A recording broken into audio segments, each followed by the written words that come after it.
Alright, what up, what up, what up? Welcome back to the Solar System series known as Have You Thought About It This Way? Where we talk about the most detail-oriented sign in this ecliptic, known as Virgo. Now, as you can tell by my energy and my hypeness, we're talking about Mars today. You know, we're gonna act on something. You know what I'm saying? So, let's talk about Mars. Oh, before we do that, let's do the triple dipples. You know, so Mars in Virgo, Mars in Virgo, Mars in Virgo. So, what is Mars? So, where the sun is basically like the vehicle you express things through, you know, Mars is kind of like the engine that actually gets you, you know, it's the gas in the engine, it's the that actually gets you, you know, going, you know what I'm saying? So, with that being said, what is the stuff that, like, gets you going, you know? From an astrological perspective, energy stems from desire, you know, so anytime you really want to do something, you may find that you have the energy for it, despite how sleepy you are. If you're really not feeling it, you'll be like, oh, fuck it, I'm going to sleep. But then when you wake up, you'll be like, oh, I want to go to the I mean, right now you don't want to go to the supermarket, but I want to go to the amusement park, you know what I'm saying? Like, this is just how Mars is. It's just lit, it's just going, it's like, if it wants to do something, you know what I'm saying? And with that being said, Mars is basically the, you know, it's your passion, willpower, aggression, motivation.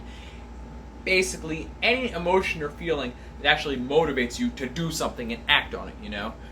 If whatchamacallit, if you're walking through like the grocery store, now we're using the supermarket example, and you see like, say, some Pop'ems or something, or some really sweet food, Mars is going to be the feeling that actually gets you to grab the shit and be like, oh my god, they're so good, I want some, you know? Now, if you were to go actually buy them in bulk and eat them a box a day, that would basically be your Jupiter, where you're just indulging and just going deep into this experience, and you're just, you know, you're diving in and you're just kind of binging because you really like this experience. You want to basically get the overstanding of it for whatever reason, you know, I'm not judging.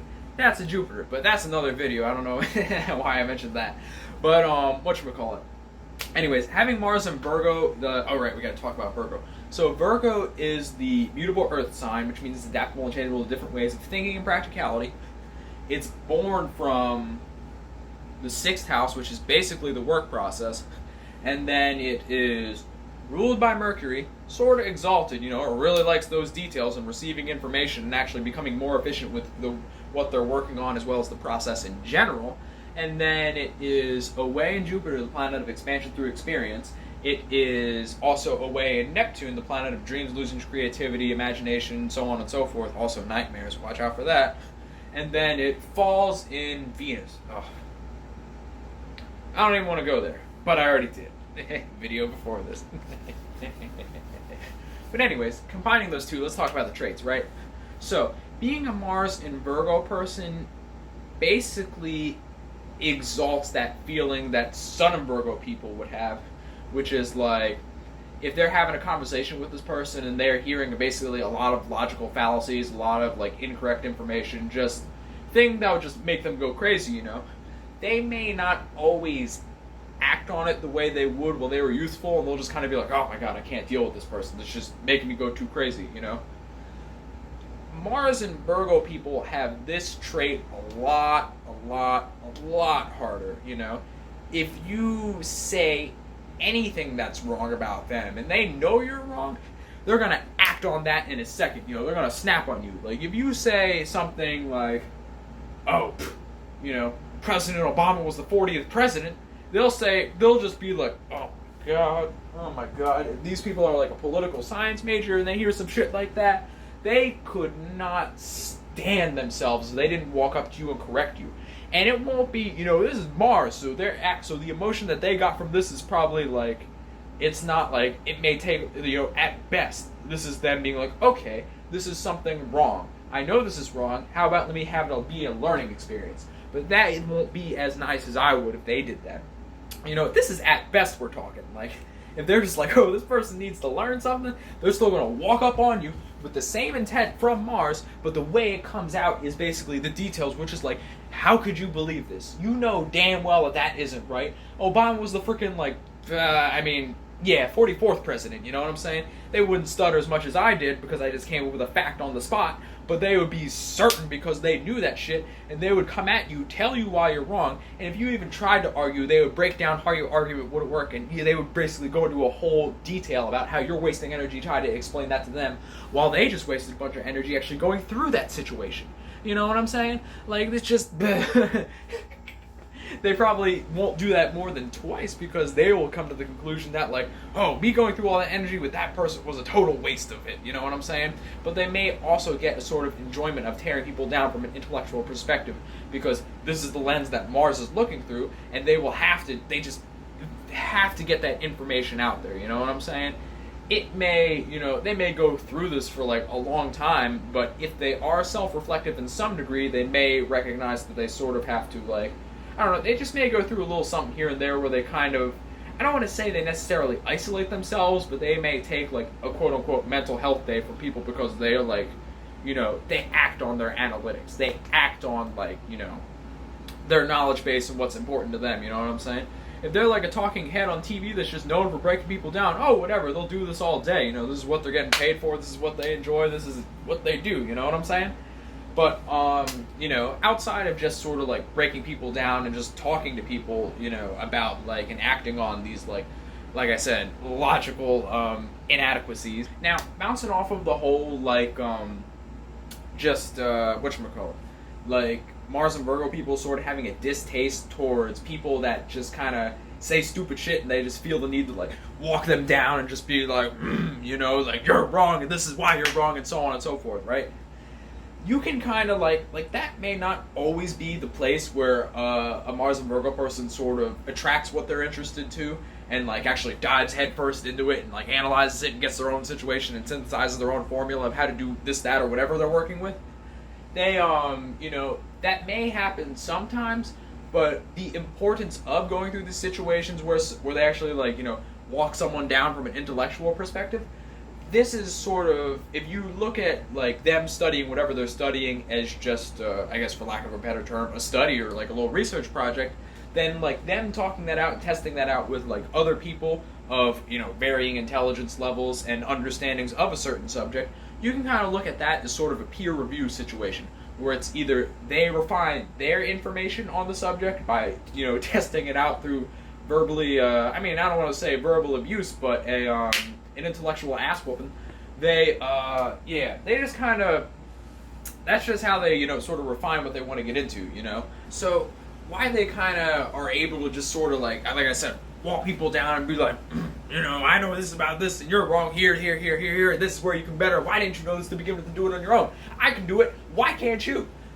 Why Mars and Virgo people sort of do this is because, like I said, they're not as like out there as Gemini, but since they're like an Earth sign, but they like, they focus on a lot of different areas, including, talking shit on people at times, because they're in the situation a lot of being like, so it's just kind of like, of course that's going to be an area of expertise that they dabble in, you know what I'm saying? They dabble in a lot of things, like I said, it's a mutable Earth, being adaptable and changeable, different ways of thinking and practicality. And if they're going to act on doing that, of course they're going to act in many different areas. And while this, this can come for many reasons, it's sort of, like I said, it comes from, like, sort of the sixth house influence of Virgo, where it's, like, the work process in general. So, if they want to work on a specific subject, like I said, like plumbing and whatnot, they're going to have to focus on many different areas that are, inclusive and conducive and helpful with the situation that they may be working on it in. Whether it is becoming a plumber, working on actual plumbing in their own house, where they may have specific needs, where they may have to learn specific subjects like chemistry, plumbing, fluid dynamics, and so on and so forth. You know what I'm saying? So of course they're going to be an expert in that. But yeah, Mars and Virgo people also have a very interesting way of going about relationships and friend groups. You know what I'm saying? So it's kind of like if they have a friend around that is sort of an airhead and just says a lot of stupid shit, and they just look at them as an airhead, that person, if they keep that person around, that person is probably like also funny in their weird kind of like, witty shit talking way, you know what I'm saying? Like it's like it's probably like a Batman Robin type of relationship where it's like, I'm Batman, I know everything, and like their little airhead friend can say a couple like situations of where it's of where it's like, oh gee willikers, Batman, you know, I can throw this grappling hook here, and they keep them around because that's what they're good for. They add comedic relief periodically. You know what I'm saying? This is where a sort of Mars and Virgo person would keep that person around. But if they are sort of just spouting off talking random shit, a Mars and Virgo person won't be able to hand it for numerous reasons. One, they got other shit going on. Two, they don't need to spend all this time correcting them. And three, why would you want somebody around that doesn't help you grow and actually work towards their goals? You know what I'm saying? And that's just what it is. But yeah, my main point is Mars and Virgo people are very practical with who they have around them, what they're doing, and it's very sort of, you know, I wouldn't say it's structured, but it's planned out and like, you know, methodical. Like it's thought about. It may not be super structured and rigid, like they have to stick in the specific thing depending on the situation, but it's more in a practical sense of why they would do a certain thing. You know what I'm saying? They would only act on something for a specific reason and keep it to that. Because they can't keep doing the same thing over and over again. Efficiency is their thing. This is what they like to do, you know? But yeah, with that being said, they keep a very specific friend group around them. Alright, finishing this off, let's talk about the basic alignments of why I came to this conclusion and how you can use them to come to a conclusion for yourself. So, Mars and Virgo, right? Mars is the planet of passion, willpower, aggression, motivation, and basically any emotion that motivates you to act on something. You know what I'm saying? Virgo is the sign of mutable Earth, which means it's adaptable and changeable to different ways of thinking and communication. Not thinking and communication, thinking and practicality.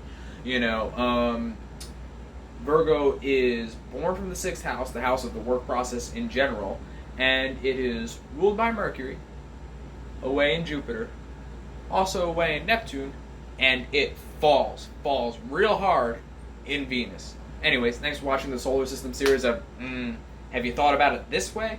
Where we talk about the most detail-oriented sign in this ecliptic, known as Virgo. Anyways, peace.